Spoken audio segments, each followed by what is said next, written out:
सुमरो, वज़ीर आज़म इमरान खान की हुकूमत गिराने के लिए इत्तेहादियों ने अपना पूरा वज़न आसिफ जरदारी के पलड़े में डाल दिया है और आसिफ जरदारी ने गेंद नवाज शरीफ की कोर्ट में डाल दी है, वहाँ फेंक दिया कि जी आप फैसला करें कि अब किस तरह और कैसे आगे बढ़ना है।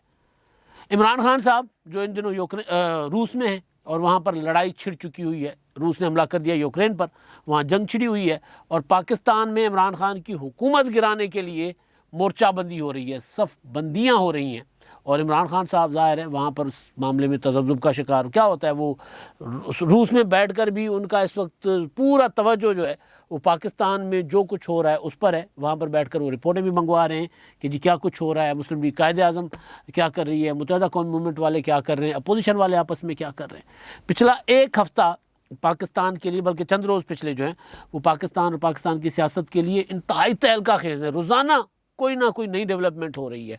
मतलब कभी किसी ने सोचा नहीं था कि शहबाज शरीफ साहब जो हैं वो दौड़ कर चल कर जाएंगे अपना परवेज़ इलाही साहब के घर, यानी पिछले एक डेढ़ हफ्ते की जितनी डेवलपमेंट्स हैं। और किसी ने ये नहीं सोचा था कि अपना परवेज़ इलाही साहब आसिफ जरदारी साहब को कहेंगे कि जी आपने हमारा फ़ैसला करना है, जो करना है। ये तहलका खेज़ी, ज़ाहिर है वो कोई मुफ्त में तो कुछ नहीं होता ना। परवेज़ इलाही साहब ने ऐसे तो नहीं कह दिया होगा आसिफ जरदारी साहब को कि आपने जो हमारा फ़ैसला करना है। अब इस सब के पीछे इमरान खान की हुकूमत गिराना और अगला सेटअप बनाना है और अगले सेटअप बनाने के लिए मुख्तलिफ ऑप्शंस पर अपोजिशन की जो लीडरशिप है वो बहुत कुछ डिसाइड करके बैठी हुई है।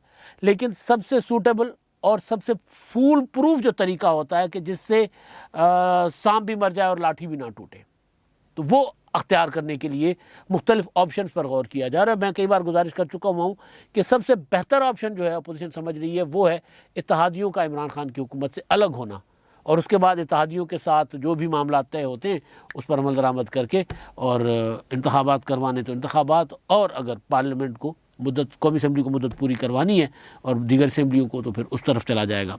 अब दोबारा मामला जो डेवलपमेंट्स कल हुई हैं लाहौर में वो, और ज़ाहिर अपना उसमें दोबारा मामला जो है वो आ गया हुआ है।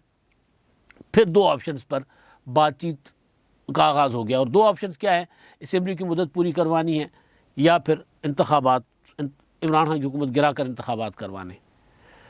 पहला तो मरहला ज़ाहिर है तहरीक अदम एतमाद है, तो तहरीक अदम एतमाद के लिए जो बंदा, जो पार्टी साथ देगी वो तो अपनी शराइत रखेगी। बल्कि अभी जब मैं बात कर रहा हूँ, अब तक जब ये व्लॉग आएगा तब तक मुलाकात वो ख़त्म हो चुकी होगी। आसिफ जरदारी मंसूरा गए हुए जमात इस्लामी के एक वोट मांगने के लिए, तहरीक अदम एतमाद के लिए।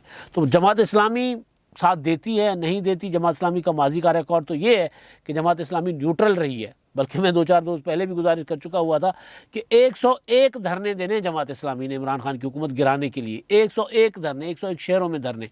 तो 101 शहरों में जो धरने हैं, अगर 1-2 दिन छोड़ के बाद एक धरना हो तो फिर ये इमरान खान की हुकूमत से भी काम आगे निकल जाएगा। तो जमात इस्लामी तो ज़ाहिर है वो जिस तरह की पॉलिटिक्स कर रही है, तो फिर वो अपोजिशन का साथ उन्होंने माजी में भी नहीं दिया था। जब सेनेट के इंतखाबात थे उस वक्त भी, जब PDM का मुश्तरका कैंडिडेट थे यूसुफ रज़ा गिलानी साहब, तो उस वक्त भी जमात इस्लामी ने कहा था कि हम न्यूट्रल रहेंगे। तो ज़्यादा इम्कान ये है कि अभी तो उन्होंने वक्त मांगा, लेकिन ज़्यादा इम्कान ये है कि वो न्यूट्रल रहेंगे जमात इस्लामी वाले। तो बहरहाल तो ये जो तहरीक अदम एतमाद का मामला है उस पर सपोर्ट चाहिए। तमाम जो पार्लियामेंट के अंदर मौजूद फरीक हैं, मुंतखब अरकान हैं, मुख्तलिफ ग्रुप्स हैं, उनकी सपोर्ट चाहिए। तो जिसकी सपोर्ट चाहिए उसकी शर्त है, वो अपनी अपनी शर्त लेकर आ रहा है। और जिसको इंपॉर्टेंस का पता है कि यार मेरी इंपॉर्टेंस यहाँ पर, मैं असल में गेम चेंजर हो सकता हूँ, तो उसकी शर्त बड़ी है। परवेज़ इलाही साहब के पास जब आसिफ जरदारी साहब पहली बार चल कर गए थे तो परवेज़ इलाही साहब ने जो पिछले हफ्ते, तो परवेज़ इलाही साहब ने वज़ारत आला मांगी थी कि हमें वज़ारत आला चाहिए। आसिफ जरदारी साहब ने कहा था चले जी आगे बात चला लेते हैं। उन्होंने मौलाना फजलुर रहमान साहब को बताया और फिर मौलाना साहब चल कर गए, यहाँ पर आ गए। मौलाना फजलुर रहमान साहब से भी उनकी यही बात हुई। उसके बाद फिर शहबाज शरीफ साहब आए, शहबाज शरीफ साहब के साथ भी उनकी यही बात हुई। और फिर दोबारा मौलाना साहब गए, फिर दोबारा अपना वो कल आसिफ जरदारी साहब से मिले। और कल जो मुलाकात हुई है परवेज़ इलाही साहब की आसिफ जरदारी साहब के साथ, उस मुलाकात का रात मैंने अपने एक व्लॉग में गुजारिश कर दी थी कि वो हैरान कुन हद तक वहाँ पर आसिफ जरदारी साहब अकेले थे और मुस्लिम लीग कायद-ए-आज़म की पूरी पार्टी जमात बैठी हुई थी। उसके बाद जो प्रेस रिलीज़ बना है, मुश्तरका एलामिया जो जारी किया गया, वो आसिफ जरदारी साहब की मौजूदगी में जारी किया गया और उस मुश्तरका एलामिया में इमरान खान पर अदम एतमाद का खुलकर इजहार कर दिया गया है। इमरान खान की हुकूमत को गिराने के लिए लीड करने वाले, क़यादत करने वाले, सबसे राब्ते करने वाले, और अपोजिशन की बाकी जमातों ने भी आसिफ जरदारी साहब को ये जिम्मेदारी दी कि आप इत्तेहादियों से राब्ते करें, मौलाना फजल रहमान साहब को जिम्मेदारी दी कि आप इत्तेहादियों से राब्ते करें। तो वो आसिफ जरदारी के मुतालिक प्रेस रिलीज में कहा गया है कि जी मुस्लिम लीग कायद आज़म की क़यादत आसिफ जरदारी पर एतमाद का इजहार करती है। तो जब आसिफ जरदारी पर एतमाद का इजहार है तो प्रेस रिलीज में कहा गया कि पाकिस्तान मुस्लिम लीग और पीपल्स पार्टी की क़यादत एक दूसरे पर भरपूर एतमाद का इजहार करती है। अब मुस्लिम लीग की क़यादत आसिफ जरदारी साहब पर भरपूर एतमाद का इजहार करे तो इसका मतलब है कि इमरान खान की क़यादत पर तो एतमाद का इजहार नहीं रहा ना, क्योंकि आसिफ जरदारी पिछले 1.5-2 साल से कोशिश कर रहे थे कि इमरान खान को तहरीक अदम एतमाद के ज़रिए गिराया जाए। उन्होंने PDM बनवाया, PDM बनाने के बाद वो यही कहते रहे कि जी एक ही रास्ता है, इसको तहरीक अदम एतमाद के ज़रिए इस हुकूमत को गिराना है। तो उस पर जब एतमाद का इजहार करें इमरान खान के इत्तेहादी जो पंजाब में स्पीकर भी हैं, तो इसका मतलब है कि इमरान खान साहब से तो वो डिस्टेंस होने का फ़ैसला कर चुके हुए हैं। अब वो क्या लेते हैं, क्या उनको मिलता है, उसके लिए वज़ारत आला आसिफ जरदारी साहब भी इसके हक़ में है कि जिनको वज़ारत आला देनी चाहिए इमरान खान साहब वो घर भेजें। तो चौधरी बिरादरान वज़ारत आला जब लेंगे तो वज़ारत आला इसलिए तो नहीं लेंगे कि जी आज हम वज़ीर आला बन जाते हैं, अपनी इमरान खान की हुकूमत गिरा कर वज़ीर आला बन गए और उधर ऊपर शहबाज शरीफ का वज़ीर आला वज़ीर आज़म बनने का फ़ैसला हो चुका हुआ है।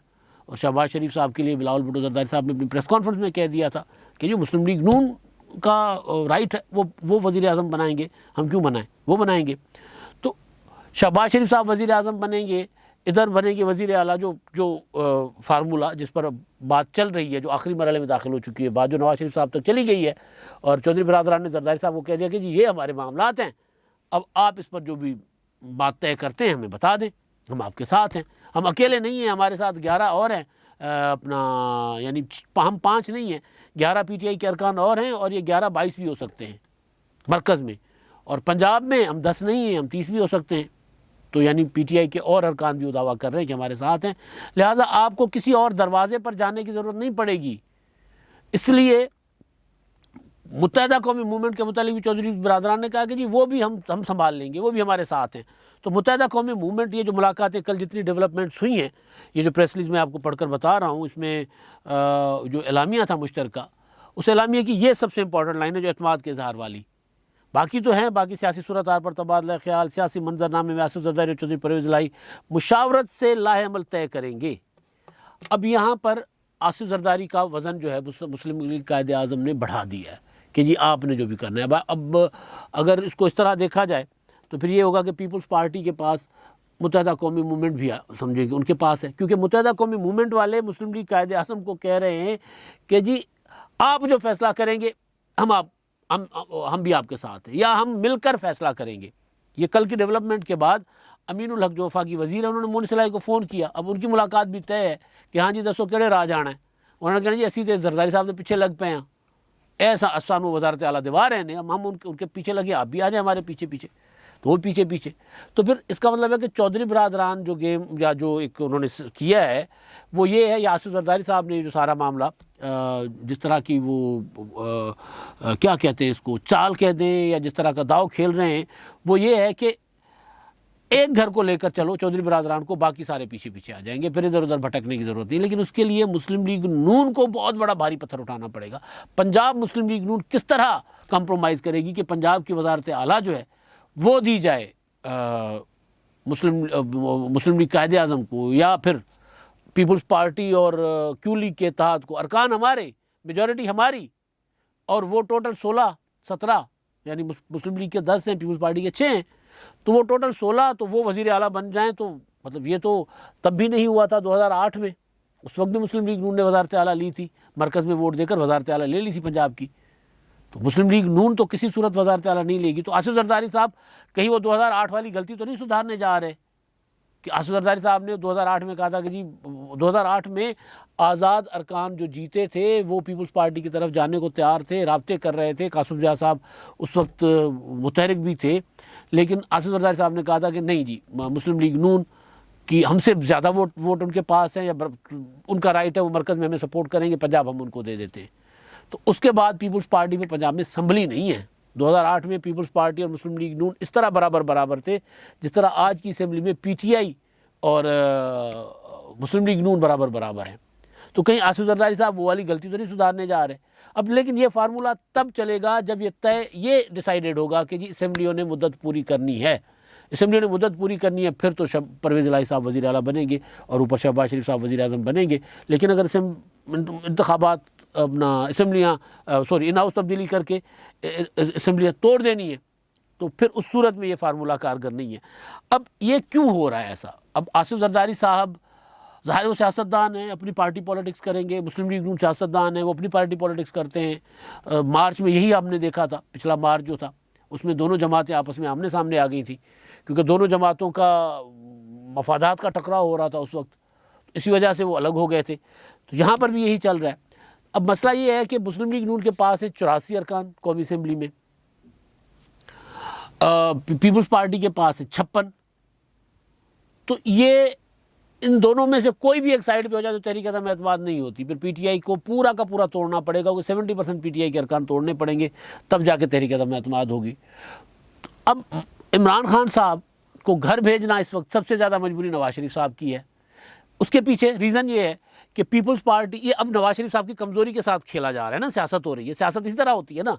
तो भाई कभी के दिन बड़े कभी की रातें बड़ी, सियासत यही होती है। तो अब नवाज शरीफ साहब के लिए मसला ये बन गया है कि नवाज शरीफ साहब के पास एक तरफ कुआं एक तरफ खाई है, वो कहाँ गिरना चाह रहे हैं, वो क्या करना चाह रहे हैं। अब मुस्लिम लीग नून की मजबूरी है, नवाज शरीफ साहब की मजबूरी है कि इमरान खान को गिराना है। अब मुस्लिम लीग नून का वो 2021 वाला वो लाइन नहीं रही पॉलिसी कि इमरान खान को मुद्दत पूरी करने दो।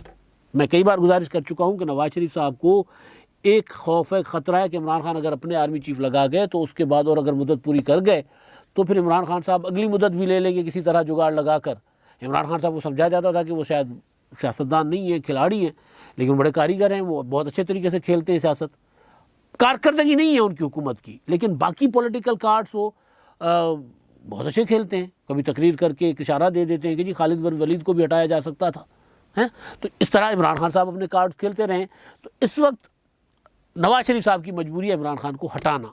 आसिफ जरदारी को ये पता है, आसिफ जरदारी उसके साथ खेल रहे हैं। आसिफ जरदारी के पास पीपल्स पार्टी है, सिंध हुकूमत है।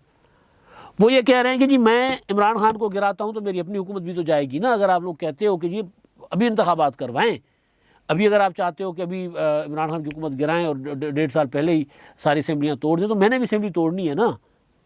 तो फिर आप मुझसे असेंबली तोड़वा रहे हो तो फिर पंजाब दे दो कि परवेज़ इलाही को, क्या जाता है उसमें, मुद्दत पूरी करवाते हैं, आपको मरकज़ मिल रहा है ना। उन्होंने बल्कि शहबाज शरीफ साहब को भी कहा था मीटिंग में कि जी वज़ीर आला हैं आप, आपको वज़ीर आज़म आप हैं, आपको किस चीज़ की फ़िक्र है, आपको दे रहे वज़ारत उज़्मा। और शहबाज शरीफ साहब वज़ीर आज़म बनना चाह रहे हैं, नवाज शरीफ साहब बनाना चाह रहे हैं उनको वज़ीर आज़म।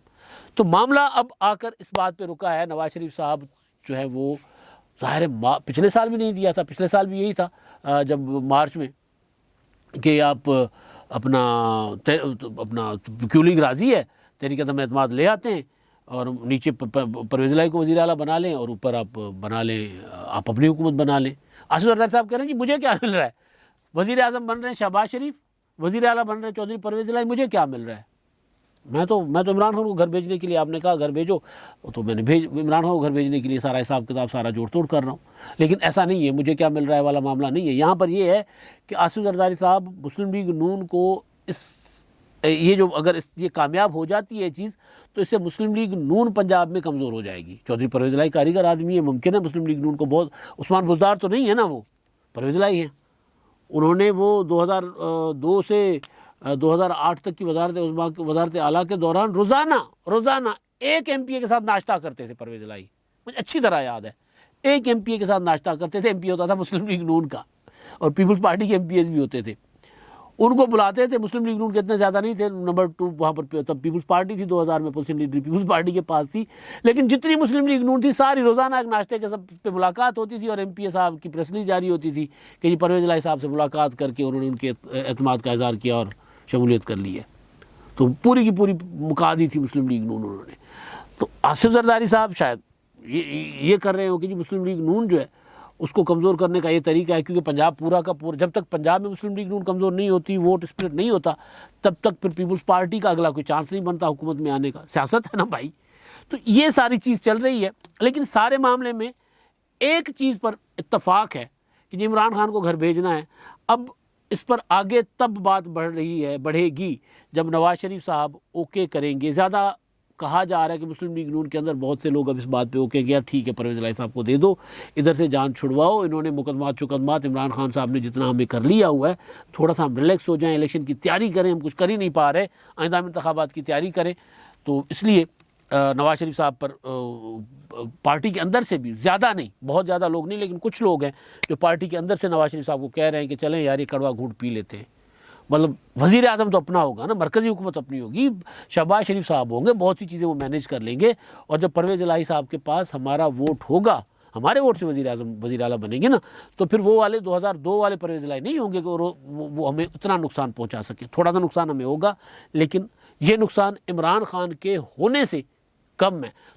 इमरान खान है तो वो ज़्यादा नुकसान होगा। परवेज़ इलाही साहब अगर वज़ीर आला बनेंगे और ऊपर वज़ीर आज़म पर शहबाज शरीफ साहब होंगे तो इतना ज़्यादा नुकसान नहीं होगा। और उसमें भी अगर असम्बली की मुद्दत पूरी करनी है तो तरीके से कोई मामला देख कर आगे बढ़ा जा सकता है।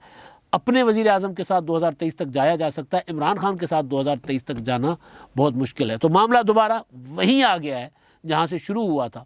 सारा हिसाब किताब पूरा है। तब पहले इत्तेहादी नहीं थे साथ, अब इत्तेहादी राज़ी है इमरान खान की हुकूमत गिराने के लिए। तब इत्तेहादियों के पास अभी एक ऑप्शन थी कि जी अगर आप कहते हैं कि परवेज़ इलाही को वज़ीर आला बनाया जाए तो हम बात कर लें, लेकिन तब तो ये था कि तब उनको फ़ोन भी आते थे, तब उनको हुक्म नहीं था। मैंने आपको कई बार गुजारिश की हुई है कि यूसुफ रज़ा गिलानी साहब गए थे परवेज़ इलाही साहब के पास ऐसा ही कोई प्रपोज़ल लेकर, तो परवेज़ इलाही साहब ने कहा था कि जी हमें तो अब फ़ोन ही नहीं आया कोई, जब हमें फ़ोन कोई आएगा हम तब कुछ करेंगे। अभी तो हमें ये कहा गया है कि जी आपने इमरान खान के साथ रहना है। अब जब ये मुलाकातें हो रही हैं तो इनको कोई लाइन नहीं मिल रही चौधरी बरादरान को। जब लाइन नहीं मिल रही तो उन्होंने अब इंगेज कर लिया है अपोजिशन को कि जी हमें वज़ारत आला दे दो और आप वज़ीर आज़म बन जाओ और मिलकर चलाते हैं।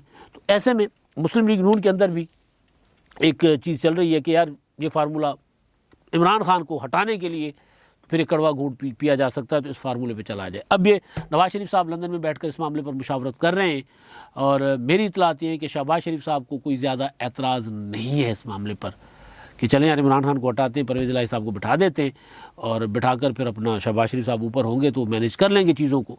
लेकिन अब नवाज शरीफ साहब देख रहे हैं इस सारे मामले को। अब इमरान खान को गिराने का फ़ैसला जो है वो नवाज शरीफ के ग्रीन सिग्नल से होगा। मामला फिर लंदन चला गया हुआ है। अब तक के लिए इतना ही। अल्लाह।